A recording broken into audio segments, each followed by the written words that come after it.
Emily, you're going to get paid. How's it feel? Amazing, incredible. I'm buzzing to know that I am going to be getting paid to play Women's Rugby League. I think that is a moment that I knew would happen, but I didn't think it'd be my career. So it's, I'm really proud to be a part of that, and it's very exciting for all the women involved and also the young girls coming through as well, because it's only going to get better. How does it change things for you? Is it just an extra bit of support from the club on top of everything? I mean, at the minute, yeah, probably. It's not probably enough for anybody to stop playing. It's a match payment, like we've said. So if you're not getting picked for whatever reason, injury or not performing, then you won't be getting paid. So I don't think we're all going to quit our jobs just yet. But it's an amazing step forward. It's going in the right direction. I think this needed to come in before. They're not just going to be like, wow, we're all professionals straight away. So it's a milestone for us as players, and I think it's only going to get better. I think that's still the belief sometimes, where some clubs have said we're going professional, and they don't actually mean they're going professional. You're going to get, if you get picked, you're going to get paid. If you don't get picked, you're not going to get paid. You still don't have the other support from the club.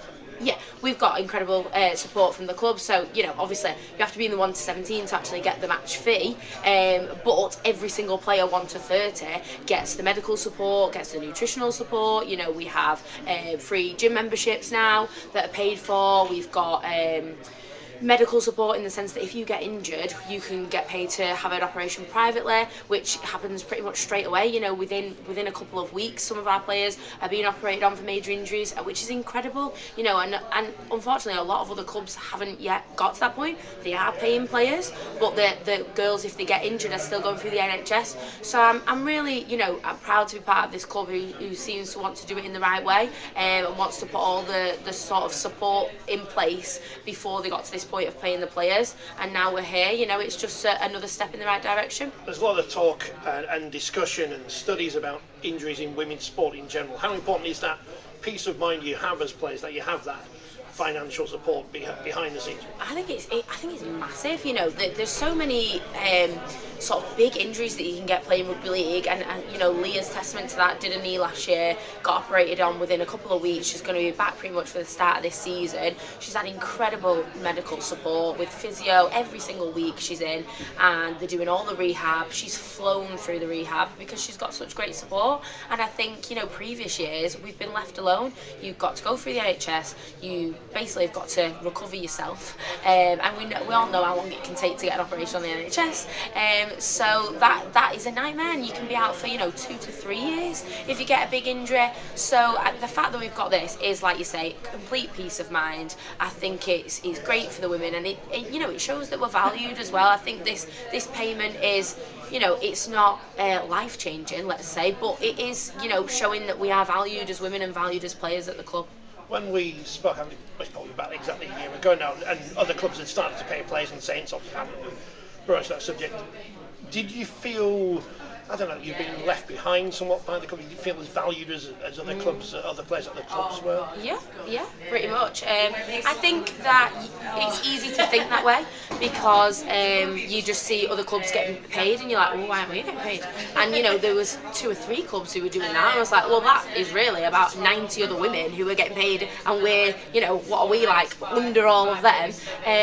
But that is how you can look at it black and white. Actually, we had payments not in the sense of money going into our bank, but we were paid in the way that we were supported, and that was so much better than other clubs. And I think that was important to recognise as players, first of all, that actually we could have been getting £100 a week like some of the other clubs were, but then we still didn't have, we'd have to buy all our nutrition ourselves, we'd have to get all the other support ourselves. So actually that payment wouldn't be going very far.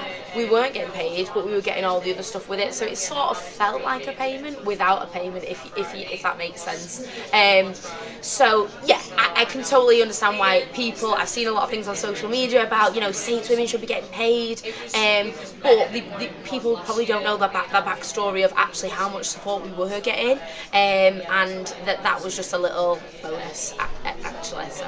And it has to be sustainable as well, isn't it? Clubs can't just throw money out. As much as, I said this to Shelley earlier, as much as we'd like to throw money out, you can't do that. No, it's definitely got to be sustainable. Other things have got to come in place before we just start paying people. And I think, we've got to grow the game to a point where it can continue then each year on year. We're getting bigger crowds now, we're getting more people wanting to come watch the women's game, but that still needs to improve. That still needs to get bigger. We're not filling out stadiums. We're getting between 500 to 1,000 people on a regular basis.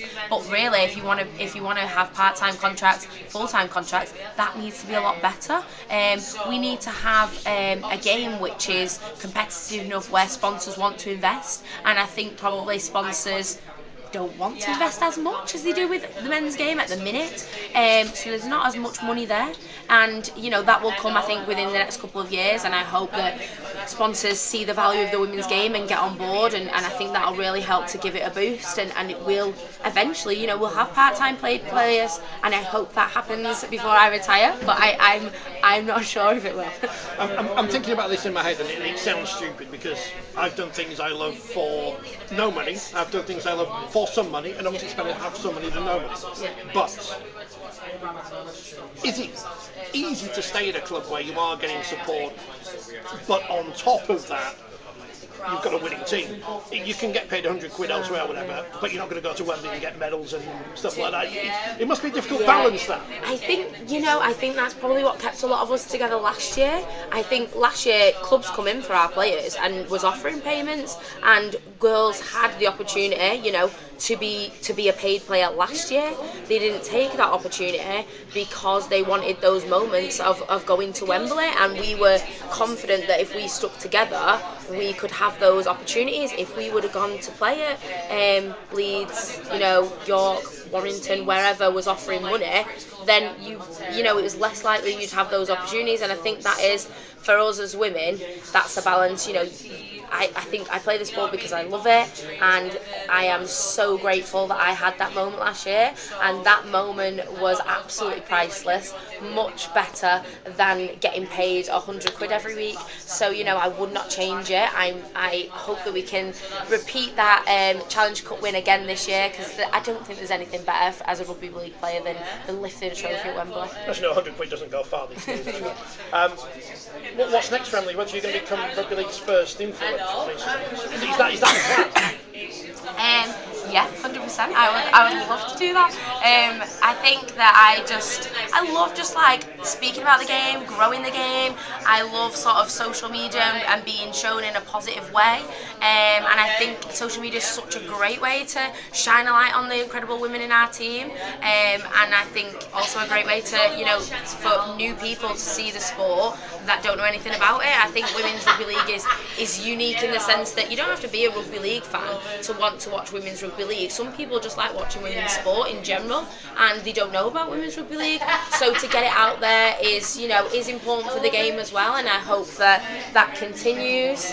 And if anybody wants to give me a social media job, I'm available, guys. Strictly, I'm a Celebrity, Gladiators. Any of those you fancy? Sign me up, 100%. I would love that. Yeah.